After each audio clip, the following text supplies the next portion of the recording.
नमस्कार दोस्तों। आज के इस वीडियो में बात करेंगे सबसे पहले 23 अक्टूबर के मौसम पूर्वानुमान के बारे में और उसके बाद बात करेंगे 24 अक्टूबर से लेकर 31 अक्टूबर तक किन किन राज्यों में किस तरह का मौसम अभी के अनुसार नज़र आ रहा है, उसके बारे में भी इस वीडियो में बात करेंगे। अभी सबसे पहले बात करें मौसमी सिस्टमों के बारे में, तो इस समय एक मौसमी सिस्टम बंगाल की खाड़ी में बना हुआ है और यह सिस्टम भी अभी एक तूफान बनने जा रहा है। तो इस सिस्टम के बारे में अभी बात कर लेते हैं। लाइव लाइटनिंग के बारे में बात कर लेते हैं कि कहाँ कहाँ पर किस तरह की बारिश की गतिविधियाँ देखने को मिल रही हैं। और इधर आप देखेंगे तो एक पश्चिमी विक्षोभ भी यहाँ पर पहाड़ी राज्यों के आसपास यानी पाकिस्तान के क्षेत्रों पर नज़र आ रहा है और इसी पश्चिमी विक्षोभ के प्रभाव से इधर अफगानिस्तान के जो क्षेत्र हैं और ईरान के जो क्षेत्र हैं यहाँ पर भी बादल नज़र आ रहे हैं। पाकिस्तान के कुछ पश्चिमी क्षेत्र हैं, यहाँ पर भी धुंधले से बादल यहाँ पर भी नज़र आ रहे हैं। इसके अलावा बादल आज राजस्थान के क्षेत्रों में भी कल भी बने थे, आज भी बादल बने थे। और इधर दक्षिण भारत में देखा जाए तो यहाँ पर कुछ स्थानों पर काफ़ी घने बादल भी इसमें यहाँ पर नज़र आ रहे हैं। और अभी इस समय लाइव लाइटनिंग में देखा जाए तो यहाँ पर आप देख सकते हैं पाकिस्तान के जो उत्तरी क्षेत्र हैं यहाँ पर गरज चमक वाली बारिश की गतिविधियाँ नजर आ रही हैं। ये बारिश की गतिविधियाँ अभी रात्रि के समय इधर गिलगित बाल्टिस्तान या जम्मू कश्मीर के क्षेत्रों की ओर भी आगे बढ़ती हुई नजर आ सकती हैं। इसके अलावा महाराष्ट्र के जो दक्षिण पश्चिमी क्षेत्र हैं, रत्नागिरी से लेकर नांदेड़ लातूर के आसपास से जो क्षेत्र हैं, सांगली के आसपास जो क्षेत्र हैं, यहाँ पर गरज चमक के साथ बारिश की गतिविधियाँ नजर आ रही हैं। कर्नाटक में भी उत्तरी क्षेत्रों में कहीं कहीं पर हल्की बारिश की गतिविधियाँ गरज चमक के साथ नजर आ रही हैं। और कर्नाटक के जो दक्षिणी क्षेत्र हैं, केरल के और तमिलनाडु के जो बॉर्डर वाले इलाके हैं, तमिलनाडु के जो पश्चिमी क्षेत्र हैं, आंध्र प्रदेश के कुछ दक्षिणी क्षेत्र हैं, यहाँ पर भी काफ़ी सारे क्षेत्रों में मध्यम से लेकर तेज बारिश की गतिविधियाँ गरज चमक के साथ इस समय नजर आ रही हैं। और यहाँ पर आप बंगाल की खाड़ी में देखेंगे तो यहाँ पर भी गरज चमक के साथ बारिश की गतिविधियाँ नजर आ रही हैं। इधर त्रिपुरा मणिपुर के आसपास जो क्षेत्र हैं, यहाँ पर भी कुछ स्थानों पर गरज चमक के साथ बारिश की गतिविधियाँ नजर आ रही हैं। और इस मॉडल में आप देखेंगे तो थोड़ा सा और यहाँ पर क्लियर नज़र आएगा। यहाँ पर आप देख सकते हैं राजस्थान में इधर जयपुर से लेकर सीकर के आसपास जो क्षेत्र हैं, यहाँ पर अभी भी कुछ स्थानों पर घने बादल नज़र आ रहे हैं। और दिन के समय इधर गंगानगर हनुमानगढ़ के आसपास से लेकर बीकानेर के क्षेत्र हैं, चूरू के क्षेत्र हैं, इन क्षेत्रों में भी एक दो स्थान पर हल्की फुल्की बारिश की गतिविधियाँ देखने को मिली थी। और दक्षिणी क्षेत्रों में भी आज कुछ बादल थे, यानी कल ज़्यादा बारिश की गतिविधियाँ थी। कल राजस्थान के दक्षिण पश्चिमी क्षेत्र हैं, यहाँ पर काफ़ी सारे क्षेत्रों में गरज चमक वाली बारिश की गतिविधियाँ देखने को मिली थी और आज भी कुछ स्थानों पर देखने को मिली है, लेकिन कल जितनी बारिश की गतिविधियाँ आज नहीं देखने को मिली है। हालांकि आप देखेंगे तो इधर जो पश्चिमी विक्षोभ है, इसके प्रभाव से यहाँ पर आप देख सकते हैं ये अफगानिस्तान के क्षेत्रों में काफ़ी सारे क्षेत्रों में काफ़ी घने बादल नज़र आ रहे हैं और इधर ईरान के क्षेत्रों की ओर भी बादल नज़र आ रहे हैं और ये बादल भी इस तरह से आगे की ओर बढ़ रहे हैं। और ये है बंगाल की खाड़ी का सिस्टम, जिसके प्रभाव से आप देखेंगे तो बंगाल की खाड़ी के ज़्यादातर क्षेत्रों में इस समय काफ़ी घने बादल नज़र आ रहे हैं। यानी अंडमान निकोबार द्वीप समूह के क्षेत्रों से लेकर बंगाल की खाड़ी के जो उत्तरी क्षेत्र हैं, मध्य के क्षेत्र हैं और अभी पश्चिमी क्षेत्र हैं, इन क्षेत्रों की ओर भी ये बादल बढ़ते हुए नजर आ रहे हैं और काफ़ी सारे यानी बड़े इलाकों में तेज झमाझम बारिश की गतिविधियाँ भी इस सिस्टम के प्रभाव से अभी देखी जा रही हैं। और ये है बंगाल की खाड़ी का सिस्टम। अभी आप देखेंगे तो यहाँ पर आप देख सकते हैं इसके प्रभाव से इस तरह से ये हवाएं यहाँ पर घूम रही हैं और ये एक इस समय मजबूत सिस्टम नज़र आ रहा है। और जो बंगाल की खाड़ी का सिस्टम है, ये आज 22 अक्टूबर को डिप्रेशन की कैटेगरी में नज़र आ रहा था और अभी 22 अक्टूबर की अभी शाम के रात्रि का समय है, तो इस समय यह एक डीप डिप्रेशन की कैटेगरी में बदल चुका है।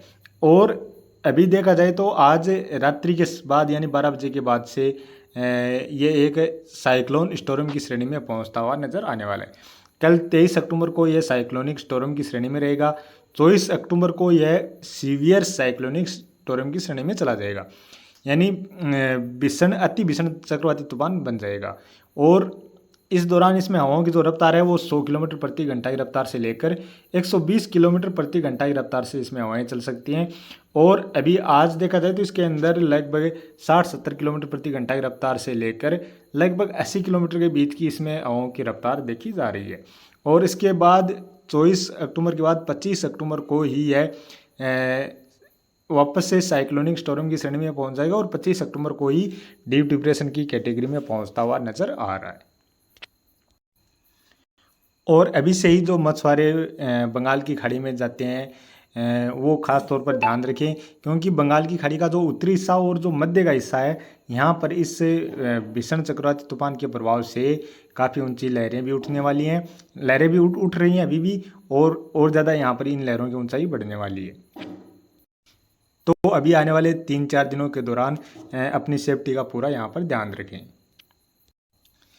अब बात करें आने वाले 24 घंटों के दौरान, तो आने वाले 24 घंटों के दौरान एक तो पहाड़ी राज्यों पर पश्चिमी विक्षोभ रहेगा, जिसके प्रभाव से गिलगिट बाल्टिस्तान से लेकर लद्दाख के क्षेत्रों में कहीं कहीं पर हल्की बारिश की गतिविधियां नजर आ रही है। जम्मू कश्मीर में भी कहीं कहीं पर हल्की बारिश की गतिविधियां देखी जा सकती हैं। इसके अलावा यहाँ पर कुछ अरब सागर से जो नमी वाली हवाएं राजस्थान के क्षेत्रों पर पहुँच सकती हैं, या फिर पंजाब के क्षेत्रों में भी पश्चिम विक्षोभ के प्रभाव से कुछ हवाएं पंजाब या राजस्थान के क्षेत्रों में भी पहुंच सकती हैं, जिसके प्रभाव से पंजाब से लेकर राजस्थान में भी कहीं कहीं पर हल्की बारिश की गतिविधियां खंड बारिश के रूप में आने वाले 24 घंटों के दौरान भी देखी जा सकती हैं। हालांकि मॉडल में देखेंगे तो यहाँ पर मुख्यतः मौसम साफ ही नजर आ रहा है, यानी जम्मू कश्मीर, हिमाचल प्रदेश, उत्तराखंड, पंजाब, हरियाणा, दिल्ली, उत्तर प्रदेश से लेकर राजस्थान, गुजरात, मध्य प्रदेश, महाराष्ट्र, तेलंगाना से लेकर छत्तीसगढ़ के जो दक्षिणी मध्य के क्षेत्र हैं, इन क्षेत्रों में मुख्यतः मौसम साफ ही नजर आ रहा है। केरल में कहीं कहीं पर हल्की मध्यम से लेकर जो दक्षिणी क्षेत्र हैं, यहाँ पर तेज बारिश की गतिविधियां नजर आ रही हैं। तमिलनाडु और केरल के जो बॉर्डर वाले इलाके हैं, यहाँ पर भी काफ़ी सारे क्षेत्रों में मध्यम से लेकर तेज बारिश की गतिविधियां आने वाले 24 घंटों के दौरान देखने को मिलने वाली है। इसके अलावा बात करें तमिलनाडु और कर्नाटक के जो दक्षिणी क्षेत्र हैं, दक्षिण पश्चिमी क्षेत्र हैं, और जो पश्चिमी तटीय क्षेत्र हैं, इन क्षेत्रों में काफ़ी सारे क्षेत्रों में मध्यम से लेकर तेज और कहीं कहीं पर इक्का दुक्का स्थान पर भारी बारिश की गतिविधियां भी आने वाले 24 घंटों के दौरान देखने को मिल सकती हैं। यानी जो कर्नाटक के दक्षिण पश्चिमी क्षेत्र हैं, यहाँ पर एक दो स्थान पर भारी बारिश की गतिविधियां भी नजर आ रही हैं। इसके अलावा बात करें आंध्र प्रदेश के जो दक्षिणी हिस्से हैं, यहाँ पर भी हल्की मध्यम दर्जे की बारिश की गतिविधियां नजर आ रही हैं। इक्का दुक्का स्थान पर तेज बारिश की गतिविधियां भी नजर आ रही हैं। बंगाल की खाड़ी का जो सिस्टम है वो आगे बढ़ रहा है, और यानी जो बंगाल की खाड़ी में जो तूफान बन रहा है उसका नाम होगा दाना, यानी DANA। और इसी तूफान के प्रभाव से देखा जाए तो आने वाले 24 घंटों के दौरान जो बारिश की गतिविधियां हैं वो बंगाल की खाड़ी के जो उत्तरी और उत्तर पश्चिमी क्षेत्र हैं, इन क्षेत्रों में बढ़ने वाली हैं। अंडमान निकोबार द्वीप समूह के उत्तरी क्षेत्रों में भी काफ़ी सारे क्षेत्रों में मध्यम से लेकर तेज बारिश की गतिविधियां आने वाले 24 घंटों के दौरान भी नजर आ रही हैं। यानी यहाँ पर झमाझम बारिश की गतिविधियां ज़्यादातर बड़े टाइम के लिए देखी जाएंगी, तो इसी के प्रभाव से ज़्यादा बारिश की गतिविधियां यहाँ पर देखने को मिलने वाली है। इसके अलावा जो उड़ीसा के तटीय क्षेत्र हैं, पूर्वी तटीय क्षेत्र हैं, पश्चिम बंगाल के जो तटीय क्षेत्र हैं यानी दक्षिणी तटीय क्षेत्र हैं, इन क्षेत्रों में भी काफ़ी सारे क्षेत्रों में मध्यम से लेकर भारी या बहुत भारी बारिश की गतिविधियां आने वाले 24 घंटों के दौरान नजर आ रही हैं। यानी यहाँ पर जो तूफान है इसका असर उड़ीसा और पश्चिम बंगाल को मुख्य रूप से प्रभावित करेगा, और इन दोनों ही राज्यों के जो तटीय क्षेत्र हैं, इन क्षेत्रों में काफ़ी सारे क्षेत्रों में मध्यम से लेकर भारी या बहुत भारी बारिश की गतिविधियां यानी भीषण बारिश की गतिविधियां यहाँ पर देखने को मिलने वाली है। क्योंकि यहाँ पर हवाओं की जो रफ्तार है वो भी 100 से प्लस किलोमीटर में रहने वाली, लगभग 120 किलोमीटर के आसपास यहाँ पर हवाओं की रफ्तार रह सकती है। और ये हवाओं की रफ्तार थोड़ी बहुत कम गति भी हो सकती हैं, यानी 120 से 130 भी हो सकती हैं, या फिर 100 से 110 के आसपास भी हो सकती हैं। और उड़ीसा के कुछ मध्य के क्षेत्र हैं, पश्चिम बंगाल के भी कुछ दक्षिणी मध्य के क्षेत्र हैं, यहाँ पर भी काफ़ी सारे क्षेत्रों में मध्यम से लेकर तेज बारिश की गतिविधियां आने वाले 24 घंटों के दौरान देखी जा सकती हैं। उसके बाद यहाँ पर बारिश और भी आने वाले 24 घंटों के बाद और भी बारिश बढ़ सकती है। झारखंड में भी आने वाले 24 घंटों के दौरान हल्की मध्यम से लेकर जो पूर्वी क्षेत्र हैं यहाँ पर कहीं कहीं पर तेज बारिश की गतिविधियां भी नजर आ रही हैं। बिहार में भी देखा जाए तो पटना, गया के आसपास से लेकर इधर भागलपुर, नालंदा के आसपास जो क्षेत्र हैं, यहाँ पर भी हल्की मध्यम दर्जे की बारिश के साथ साथ कहीं कहीं पर तेज बारिश की गतिविधियां नजर आ रही हैं। उत्तरी क्षेत्र हैं या उत्तर पश्चिमी क्षेत्र हैं, यहाँ पर भी एक दो स्थान पर बारिश की गतिविधियां आने वाले 24 घंटों के दौरान देखी जा सकती है। छत्तीसगढ़ के उत्तरी क्षेत्र हैं, यहाँ पर कहीं कहीं पर हल्की बारिश की गतिविधियां नजर आ रही हैं, या फिर छत्तीसगढ़ के जो पूर्वी क्षेत्र हैं, कुछ मध्य तक के क्षेत्र हैं, यहाँ पर भी बादल पहुँच सकते हैं। कहीं कहीं पर बारिश की गतिविधियां यहाँ पर भी देखी जा सकती हैं। मणिपुर, मिजोरम, त्रिपुरा, नागालैंड और असम के क्षेत्रों में भी हल्की मध्यम से लेकर कहीं कहीं पर तेज मूसलाधार बारिश की गतिविधियां आने वाले 24 घंटों के दौरान देखी जा सकती हैं।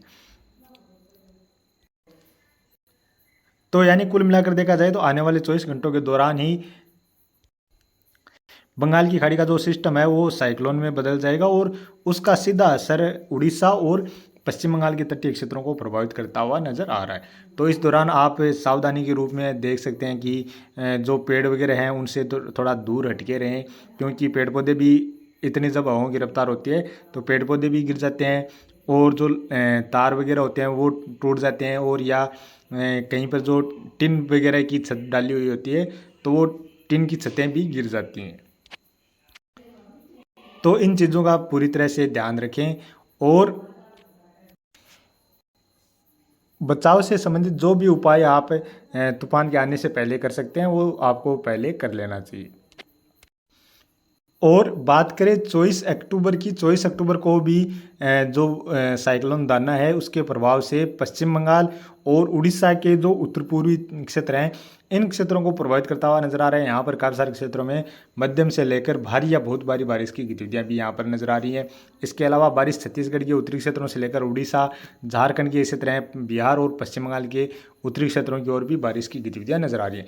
इसके अलावा पूर्वोत्तर राज्यों में भी कहीं कहीं पर बारिश की गतिविधियाँ नजर आ रही हैं। केरल, तमिलनाडु और कर्नाटक में भी कहीं कहीं पर हल्की मध्यम से लेकर तेज बारिश की गतिविधियाँ भी नजर आ रही हैं। अंडमान निकोबार द्वीप समूह के उत्तरी क्षेत्रों से लेकर जो मध्य के क्षेत्र हैं यहाँ पर भी मध्यम से लेकर तेज बारिश की गतिविधियाँ 24 अक्टूबर के आसपास नजर आ रही हैं। इसके अलावा जो पश्चिमी विक्षोभ है उसके प्रभाव से गिलगिट बाल्टिस्तान के क्षेत्रों की ओर बारिश की गतिविधियाँ नजर आ रही हैं। और बात करें 25 अक्टूबर की, 25 अक्टूबर को भी जो साइक्लोन दाना है उसके प्रभाव से पश्चिम बंगाल के क्षेत्रों में मध्यम से लेकर भारी या बहुत भारी बारिश की गतिविधियाँ नजर आ रही हैं। बारिश उड़ीसा से लेकर झारखंड, बिहार के पूर्वी क्षेत्र हैं यहाँ पर भी नजर आ रही हैं। पूर्वोत्तर राज्यों में भी कहीं कहीं पर हल्की बारिश की गतिविधियाँ नजर आ रही है। अंडमान निकोबार द्वीप समूह के क्षेत्रों में बारिश की गतिविधियाँ नजर आ रही हैं। केरल, कर्नाटक के दक्षिण क्षेत्र और तमिलनाडु में भी बारिश की गतिविधियाँ नजर आ रही हैं। एक पश्चिम विक्षोभ है जो अफगानिस्तान के क्षेत्र हैं, पाकिस्तान के उत्तरी क्षेत्रों के आसपास से गुजरता हुआ नजर आ रहा है।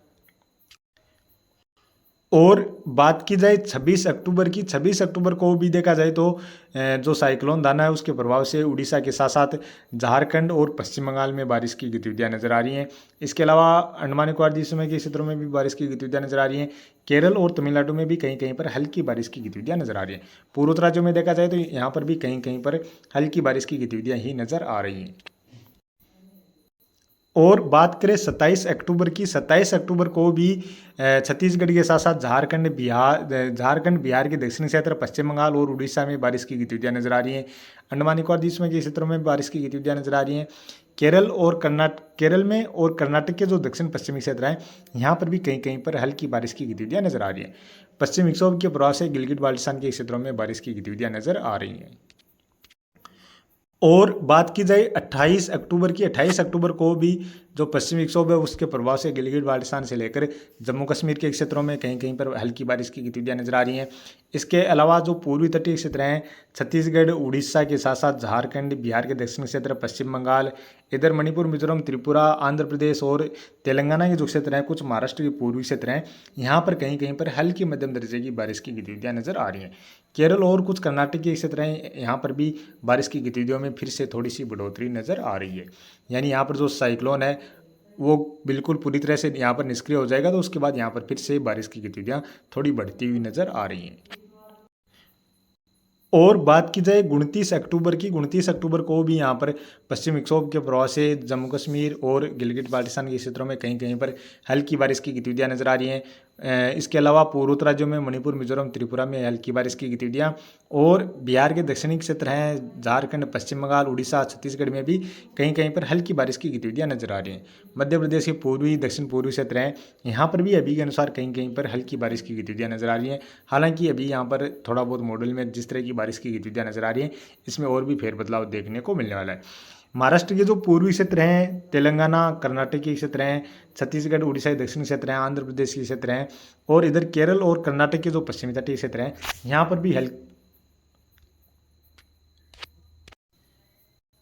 पर भी हल्की मध्यम दर्जे की बारिश की गतिविधियां और कहीं कहीं पर तेज बारिश की गतिविधियां भी नजर आ रही हैं।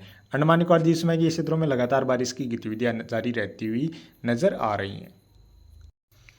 और बात की जाए 30 अक्टूबर की, 30 अक्टूबर को भी यहाँ पर दक्षिण भारत में बारिश की गतिविधियों में थोड़ी सी और बढ़ोतरी नजर आ रही है। केरल, तमिलनाडु में, साथ में आंध्र प्रदेश में कहीं कहीं पर हल्की बारिश की गतिविधियां नजर आ रही हैं।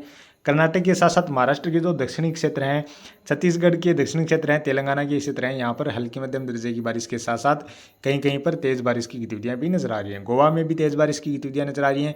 इधर झारखंड, पश्चिम बंगाल और मणिपुर, मिजोरम, त्रिपुरा में भी, कुछ मध्य प्रदेश के दक्षिण पूर्वी क्षेत्र हैं, यहाँ पर भी बारिश की गतिविधियाँ नजर आ रही हैं। अंडमान निकोबार द्वीप के क्षेत्रों में भी लगातार बारिश की गतिविधियाँ जारी रहती हुई नजर आ रही हैं। और बात की जाए 31 अक्टूबर की, 31 अक्टूबर को भी देखा जाए तो इधर महाराष्ट्र के पश्चिमी तटीय क्षेत्र हैं, कर्नाटक के पश्चिमी तटीय क्षेत्र हैं, यहाँ पर बारिश की गतिविधियाँ नजर आ रही हैं। महाराष्ट्र के मध्य के और पूर्वी क्षेत्रों में, तेलंगाना के साथ साथ छत्तीसगढ़, उड़ीसा, झारखंड, पश्चिम बंगाल के क्षेत्र हैं, आंध्र प्रदेश के क्षेत्र हैं, यहाँ पर भी बारिश की गतिविधियाँ नजर आ रही है। अंडमान निकोबार द्वीप के क्षेत्रों में भी लगातार बारिश की गतिविधियाँ नजर आ रही हैं। यहाँ पर उत्तर और उत्तर पश्चिम भारत की ओर मुख्यतः मौसम साफ ही नजर आ रहा है। तो अभी के वीडियो में इतना ही, और आगे की अधिक जानकारी के लिए प्लीज़ आप वीडियो को लाइक कर देना। साथ में चैनल पर पहली बार हैं तो चैनल को भी जरूर से सब्सक्राइब कर लेना।